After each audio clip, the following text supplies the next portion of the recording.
In the shadows of diplomacy, beneath the surface of flags and speeches, real power whispers. And on one such night, in a world gripped by shifting alliances and silent wars, Iran made a move not out of desperation, but out of calculation. It reached out, not to a global titan, not to a Western pawn, but to Ibrahim Traore, the young revolutionary leader of Burkina Faso. The message was simple, but explosive: join us. This was not just a political proposition. It was an invitation into the theater of global power, a chance to rise, to reshape identity, to rewrite the rules. Because in war you are either used or remembered. And this moment, this night, was a test of legacy. Power rarely approaches the throne through the front gate. It enters through the side door, unannounced, unexpected, and always strategic. That is why Iran's decision to reach out to Ibrahim Traore was not a random act of desperation, but a calculated move rooted in ancient principles of disruption. In every high-stakes geopolitical game, the most effective allies are not always the most powerful, but the most unpredictable.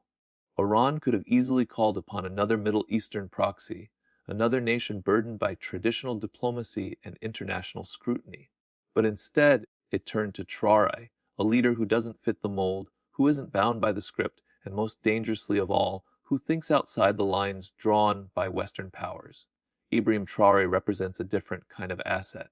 Young, revolutionary, and raw, he is not yet institutionalized. That makes him both a risk and an opportunity. And in warfare, especially the kind that plays out in silence and symbolism, it is often the wild cards that shift the balance. Iran understands that the global power structure depends on predictability. Superpowers can forecast the moves of other superpowers because everyone plays the same chessboard. But introduce a piece that moves like no other, and suddenly the entire game changes. Traore does not carry the weight of global obligations. He does not owe his rise to a system that now fears his independence. That makes him untethered. And in power dynamics, untethered actors are the most dangerous because their motives cannot be easily traced, influenced, or manipulated. Iran didn't want another puppet. It wanted a potential disruptor, someone who could tilt the narrative, draw new lines in the sand, and fracture old alliances through sheer presence alone. A compelling example of this dynamic is found in history with the Mongol general Subutai, who often employed local warlords in Europe and Asia to destabilize established kingdoms. These warlords, unknown to the empires they threatened, had no predictable playbook. They brought chaos into systems built on predictability, and chaos, when controlled, is a weapon no empire can easily defend against. Iran, in its outreach to Traore, employed the same tactic, seeking to seed unpredictability into a heavily surveilled and controlled conflict zone. By choosing someone like Traore, Iran wasn't just looking for military support, it was crafting an optical illusion to show the world that even far beyond the Middle East, in the heart of West Africa, resistance could form. That's what frightened their enemies, not the troops, but the idea. That power could expand not with armies, but with ideology. And who better to carry that ideology than a young leader who, by the very nature of his rise, stands in defiance of everything Western hegemony has tried to install? Power does not always come from the throne. Sometimes it comes from the ones who were never invited, but arrive anyway. That is why Iran asked Traore, not because he was the most obvious ally, but because he was the least expected. And in power, the unexpected is the deadliest move of all. In global conflict, perception often outweighs firepower. While weapons may win battles, it is symbolism that shapes history. Iran's outreach to Ibrahim Traore was not merely a tactical decision, it was a masterstroke of symbolic warfare. Traore, the young revolutionary from Burkina Faso, is not a nuclear-armed state. He commands no massive army, no advanced satellite systems. But his image, his defiance, and his raw authenticity possess something far more valuable in today's world as meaning. And meaning, when wielded with precision, can ripple through continents and alter geopolitical balance without a single missile being launched. In the modern battlefield of media, alliances are no longer only about strategic geography or military resources. They are about narratives. Who represents what and how that representation affects global psychology. Iran knew that by aligning with someone like Traore, they could communicate a message that would echo far beyond the borders of Burkina Faso. That message, that resistance to Western and Israeli influence, is not confined to the Middle East. That Africa is not asleep. that a younger generation of leaders is willing to break from colonial shadows and redefine allegiance on their own terms. A handshake with Traore would not simply be a political gesture, it would be a signal flare. A flare that says the oppressed are aligning, not by coercion, but by choice. It would show that ideology, real, unpolished, unapologetic ideology, can still bind leaders together across geography, language, and history. Iran didn't need Burkina Faso's military. It needed its image. And in Traore, it saw the embodiment of rebellion, untainted nationalism, and fearlessness. These are not resources you buy. These are symbols you align with. Think of Che Guevara. Long after he died, his power did not fade, it multiplied. Why? Because he became a symbol. His image on posters, flags, and T-shirts influenced generations, ignited movements, and whispered rebellion into the ears of the oppressed worldwide. Che didn't lead a global army, but his presence led a global idea. That's the kind of energy Iran hoped to tap into by inviting Traore into their circle. Not just manpower, but Ars myth. Symbolism, unlike military strength, is hard to destroy.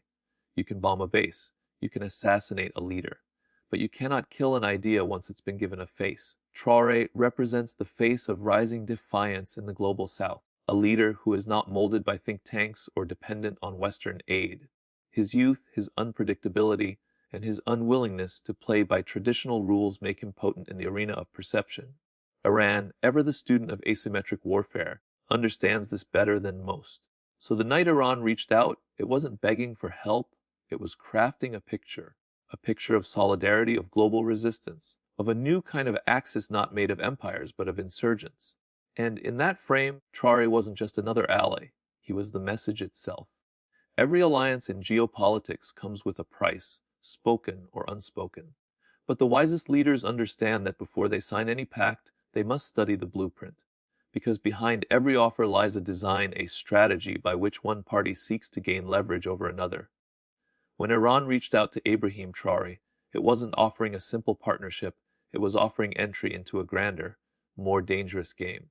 And that game comes with rules that are rarely visible until you've already stepped onto the board. For Traore, the invitation wasn't just about joining a war, it was about entering a new tier of global power play. It meant stepping beyond the domestic struggles of Burkina Faso and into the complex arena where superpowers whisper, trade influence, and often betray. To accept such an offer blindly would be suicidal, but to accept it with understanding, on his own terms, could elevate him to legendary status. Here lies the critical truth: the one who defines the terms of an alliance controls its outcome. If you enter a deal without negotiating the blueprint, you become a pawn. But if you see the architecture and shape it before stepping inside, you become a partner, or better yet, a strategist. Traore's youth and unorthodox rise are both a risk and a strength. He has not yet been shaped by the rules of global diplomacy, which means he still has the chance to write his own rules. Every powerful alliance in history that has endured was built on clear purpose, not blind loyalty. Consider the case of Salah ad-Din, the Muslim leader who recaptured Jerusalem. When forming coalitions, he did not allow himself to be swallowed by the agendas of others. He understood the power of selective loyalty, allying when it benefited his vision and withdrawing the moment it threatened his independence. That is the mindset Traore would need to adopt if he ever entertained Iran's offer. Because behind every handshake in geopolitics is a silent negotiation of dominance. Will you bend to their will, or will you use their resources to advance your own mission? Iran, like all nations with strategic depth, does not offer partnership for sentiment. It offers it for Izz's leverage. Traore must know this, and more importantly, he must ensure that if he enters the alliance, he does so as a sovereign, not a shadow. The difference between power and subjugation is often found in the fine print, and the truly powerful leaders are the ones who read that print in silence, dissect it, and rewrite it when necessary. To rise in the global arena, one does not merely accept alliances. One must architect them. Iran's offer was a test, not of loyalty, but of clarity. Will Traore shape the alliance, or will the alliance shape him? That's the question every leader must answer when history knocks under cover of night. There was a time when neutrality was a form of strength, when silence in the face of war was seen as wisdom. But that era is gone. In the modern world, charged with surveillance, propaganda, digital warfare, and ideological polarization, Silence is no longer safety. It is surrender. And for a leader like Ibrahim Traore, whose very rise was built on defiance and disruption, remaining neutral in a global conflict like Iran vs. Israel is not a position, it's a retreat. When Iran reached out to Traore, it wasn't merely about requesting participation. It was about forcing a choice, because in today's world, as not choosing is still a choices. The world watches every move. Allies calculate silence. Enemies interpret it as weakness. And the people hungry for clarity and courage grow restless when their leaders do not speak. Traore, a man celebrated across parts of Africa as a modern anti-colonial icon, could not afford to float in ambiguity. His legacy would not be defined by what he avoided, but by what he stood for. The battlefield today is not just fought with tanks and drones. It is fought in headlines, hashtags, oil negotiations, and whispers between ministers. Iran understood that. By inviting Traore into its orbit, it presented him with the most dangerous weapon of all as decision that the world would remember. Whether he joined or declined, the fact that he had to respond meant he was already being watched, weighed, and measured. The age of quiet borders and internal focus is dead. If you do not take a side, your enemies will assign you one. A powerful example comes from World War II. In the early days of the conflict, many nations hoped to remain neutral. Belgium, for instance, declared itself neutral in hopes of avoiding invasion. But neutrality did not protect it. The German forces saw silence not as a shield, but as an opportunity. Belgium was invaded regardless. In contrast, Winston Churchill, even when Britain stood nearly alone, made a choice. That choice, not just to fight, but to be visible in resistance, cemented his legacy and redefined Britain's global stature. Silence would have erased him. Action immortalized him. Traore must realize that inaction in moments of high tension sends a message as loud as a speech.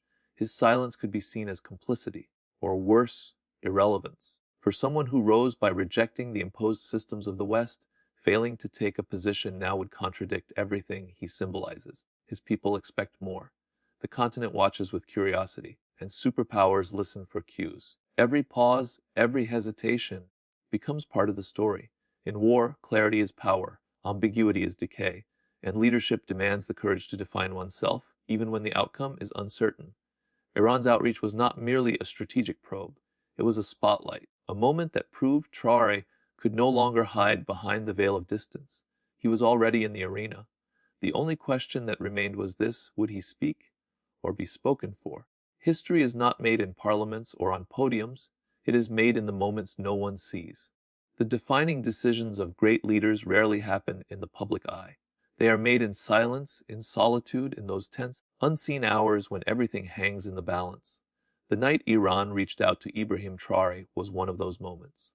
There were no cameras, no speeches, no celebrations. Just a young leader and a decision that could either elevate him to the ranks of historical giants or bury him under the weight of caution. Legacy is not built on how loud you are when the world is listening. It is forged in the quiet when no one knows what you're about to do. For Traore, this was not simply a political moment. It was existential. He stood at a crossroads where few men ever arrive. On one side, safety, silence, neutrality, and the status quo. On the other, the unknown, the risk, the fire, and the chance to carve his name into the fabric of a new world order. Those who alter the course of history always do so before the world understands what they're doing. They don't wait for permission. They don't act when it's easy. They act when it's dangerous, when the stakes are high and the cost of failure is irreversible. Iran's invitation was more than a call to war. It was a challenge to Traore's identity. Was he a revolutionary only in rhetoric, or was he prepared to stand where giants fall? Consider the example of Julius Caesar. Long before he crossed the Rubicon and ignited a civil war that would transform Rome forever, he made his decision in a tent alone, with no senate, no soldiers, no crowds, just thought. When he crossed that river, there was no turning back. But the world only remembers the crossing because he had the courage to make the choice before anyone could see it coming. That night sealed his legacy, not because he acted publicly, but because he acted decisively when it mattered most. This is what defines real leaders. They don't wait for history to offer them a stage. They create one in the dark, behind closed doors, and when the curtain finally rises, the world sees the aftermath, but not the moment it was born. Traore's night with Iran was one of those hidden crucibles. He could shape it, command it, or let it slip into obscurity. But he could not avoid it, because when history knocks quietly, only the brave open the door and step into the fire willingly. The world remembers leaders not for what they announced, but for what they chose to do when no one was watching. And if Traore chose wisely in that moment, then that night will not be remembered as a meeting. It will be remembered as the beginning of a myth. Power comes to those who do not chase it, but who make themselves too dangerous to ignore. That night, Iran didn't just invite a man. It recognized a storm rising from the Sahel, a new player, a threat to the old equations. And to Ibrahim Traore, the message was not about war. It was about destiny. In the end, greatness is not decided by what you accept, but by what you force the world to reconsider.